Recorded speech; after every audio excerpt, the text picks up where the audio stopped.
தொடர்ந்து உடற்பாடக்கூடிய செய்யாவை மகாபூர்ணாவை அவர்கள் நேரிடுகிறேன். ஆகையான மற்றவர்கள் இயக்கங்கள் அமைதியாக யாகசாலைக்கு உள்ளமாக அமர்ந்து நீங்கள் நடக்கக்கூடிய பூஜைகள் எல்லாம் தரிசனம் செய்து எல்லாம் சுந்தரநாத பெருமான் செல்லியம்மன் மற்றும் ஐயனார் பெருமானுடைய திருமணத்தை பெற்றுமாறு கேட்டுக்கொள்கிறோம்.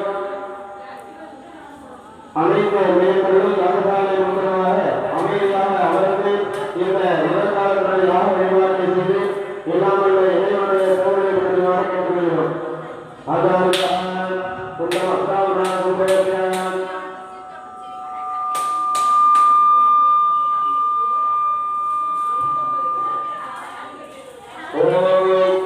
Oke,